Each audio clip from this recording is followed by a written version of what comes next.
Hey guys, hopefully you're looking at this and you're going to have 2 days to be working on day two. So this should be April 16th for you all, and homework you can do tomorrow. So for our date, it's April 16th. Um, and if you need more time, go ahead and take tomorrow too. Right now, we're going to move on and looking at exponentials. So if we're looking at exponentials, that's what our chapter is about. It has to do with exponents. And yesterday and the day before that, you looked at linear patterns. So when we graphed them, they look like lines. The slope for those is always constant.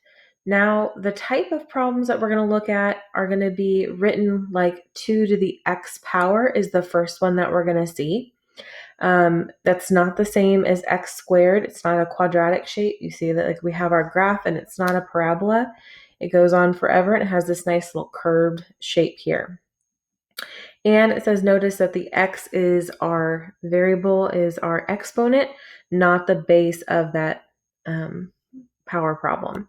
So if we're looking at our pattern in our y values, yesterday we saw, like the slope was the change in the y values divided by our change in our x values. And if you were trying to figure out the slope, it looks like the slope is 1, but up 1 over 1 doesn't stay true for the next couple numbers in the pattern. You still go up 1 in the x values, but you'll notice that we go up then 2 in our y values. Like it has a steeper slope as you go further on, and then it goes up 4, and we should notice like, okay, well, that's going to have a different type of a curve than we saw with our lines. So what is the pattern that we notice in our problems? And hopefully you're saying, well, I know that they're multiplying by 2, right? And that was our little base here. You can see how they're plugging in those numbers. 2 to the 0 power is just 1. And that's going to be special for us because that's going to be our y-intercept. So later we're going to look at this and we're going to call it our initial value, but we know that that's where it starts on our graph. So we're starting off at 1, and then we're going to go, and then our pattern from there is they multiplied by 2, and then they multiplied that by 2, and they just keep multiplying by another 2 every single time. So by the time you plug in 4, 2 to the 4th power is 16. 2 to the 5th power is 32. And you could plug in if you knew the equation, but if we didn't know the equation, if we notice that pattern, 32 multiplied by 2 gives you 64. So if we're then working backwards and we're trying to remember our exponent properties, 2 to the negative 1 power means that you would have that reciprocal. So it shouldn't surprise us that if we go backwards from our pattern, if our pattern is multiplying by 2, if we go backwards and we divide by 2, we would get 1/2. And if we notice on our graph, if you do 1/2 and then divide that in half, you get a 4th. Divide that in half and you get 1/8. You never actually have nothing. So we will never get negative values when we plug them in. Okay, so we're going to be focusing on looking at a table and writing the equation from that.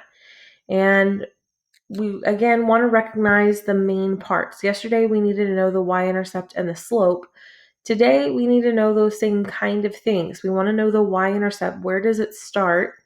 What's the initial value? And we can see that in our pattern as like, what did we start with? So our initial value here was 1. And then from there, how much did it grow and how quickly did it grow? So our growth factor, which we're going to call B, is the base of that exponent. So our multiplying by 2 becomes that growth factor. So it's like, if we notice how fast they're increasing, that's why I call it growth. Later on, we'll look at decay functions, but these numbers are getting very big very quickly. Okay, and they're getting bigger by that multiplier. Since we're multiplying by 2, that's our growth factor. Okay, so we're going to fill in some blanks just so we know information. and we can compare it to what we saw with linear functions. So unlike a linear function, an exponential function does not have a constant rate of change. It's not a line, right? It's not constant. It has what we call either a growth factor or a decay factor. Okay. The initial value is what we call the starting amount. I think you have different initials. Mine are JH. The initial is what you're starting with. This is represented by our y-intercept on the graph. Okay. And then an exponential function can be represented by an equation of the form y equals a times b to the x, where a is our initial value,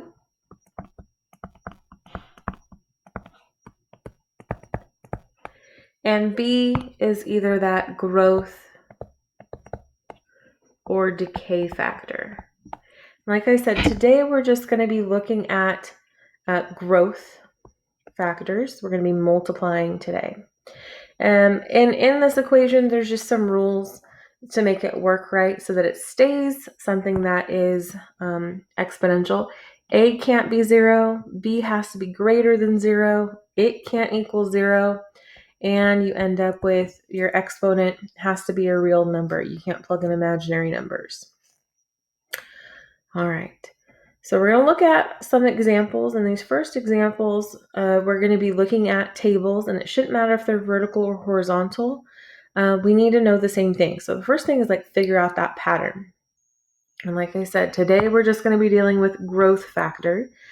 Because we're dealing with some fractions, it might be nice to have a formula to help us out.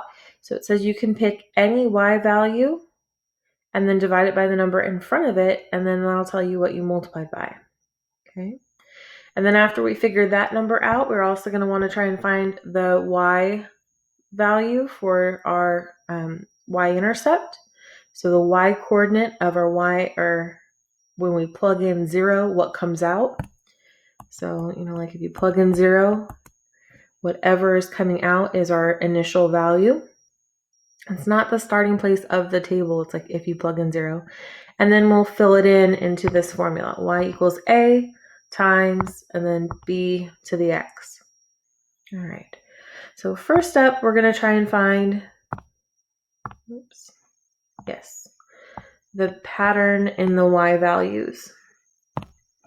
So I'm going to start just by looking at numbers that aren't fractions. If you can already tell what did they multiply by, then you have it. If we didn't, our formula says you can pick any number in the table and divide it by the one before it, and that should give you the pattern. Okay, and so we notice 6 divided by 2 is also 3. If we go through and say 2 divided by 2/3, we'd have to flip that fraction. 2 divided by 2/3 is the same as 2 times 3/2. That is also still just 3.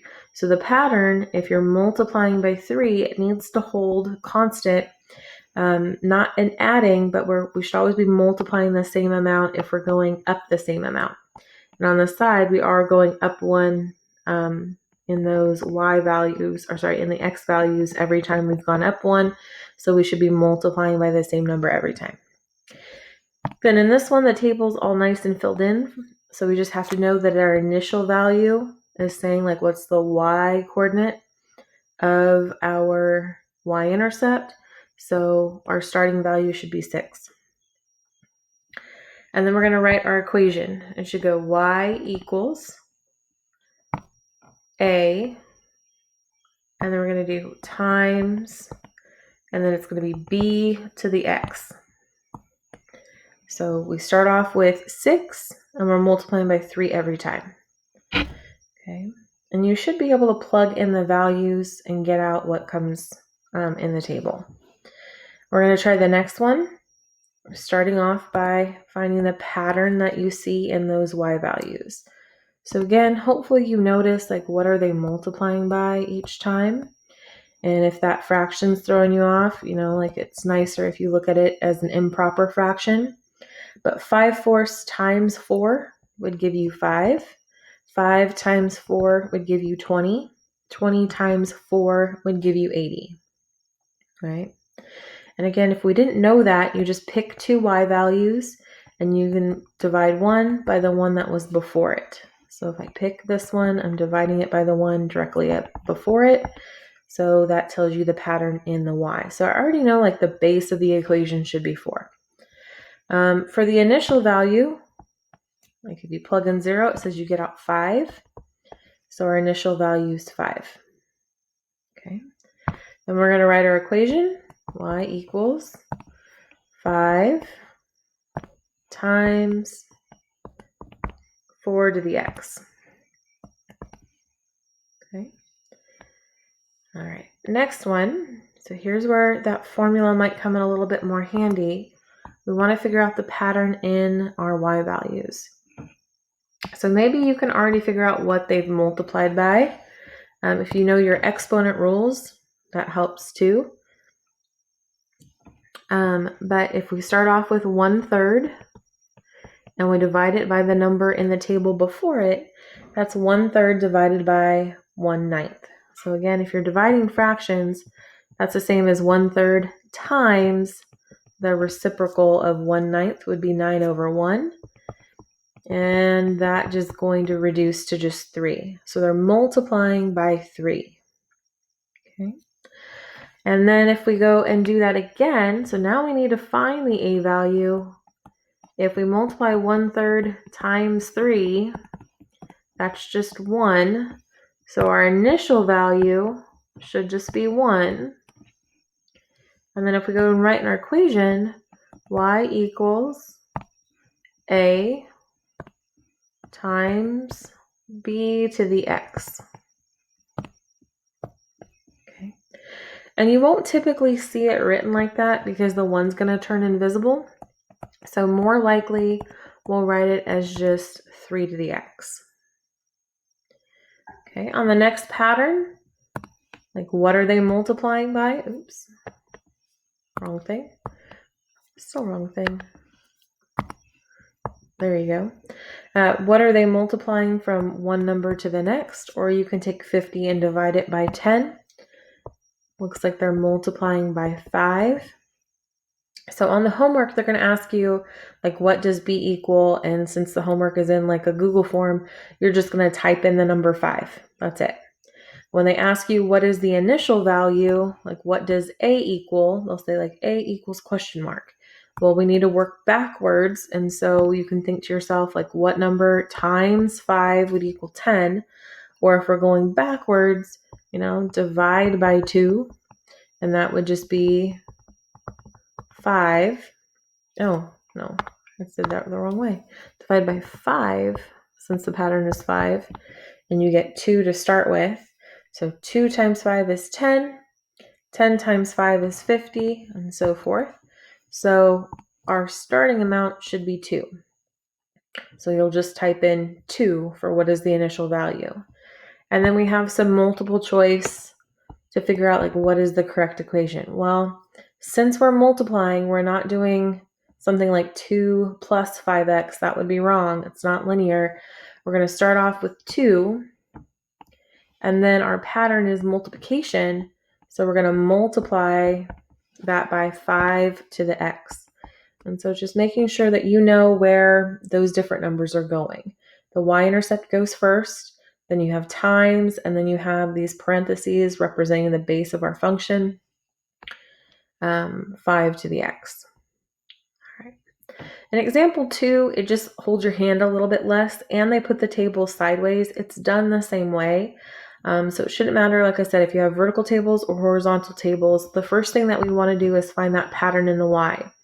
And so we also changed the vocabulary here a little bit. So instead of saying like, what is the pattern in the y, here they ask for the growth factor. You're supposed to know that's the same thing. Like, what does b equal? So if you look at the values and you can see that they're multiplying by 3 every time, then our growth factor would just be 3. Okay.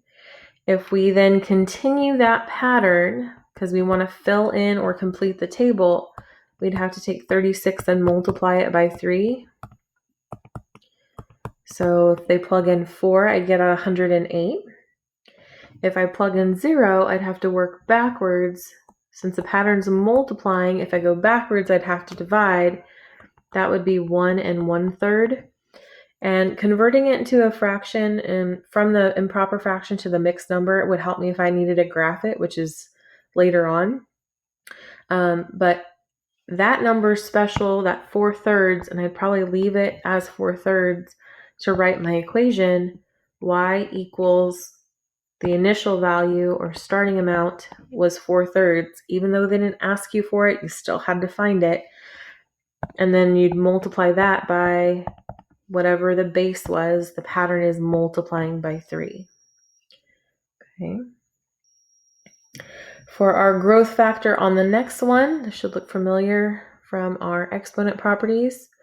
Again, like if you have 10 on the bottom and you raise it to a -1 power, like maybe you're thinking, oh, that's 3 times 10 to the -1 power. And here that looks like 10 squared, but on the bottom, 10 to the -2 power is 1 over 100. So if you recognize that, that's great. If you don't, pick 2 numbers and then do some division.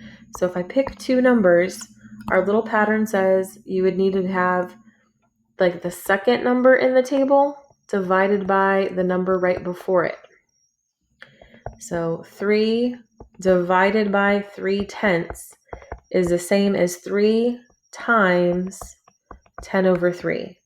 So we talked about like keep, change, flip. I keep it 3, but I'm going to turn it into like 3 over 1.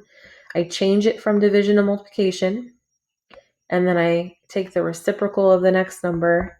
So like 30 divided by 3 is 10. They're multiplying by 10 each time. So if we continue that pattern, if I multiply by 10 again, I should get 30 in my table.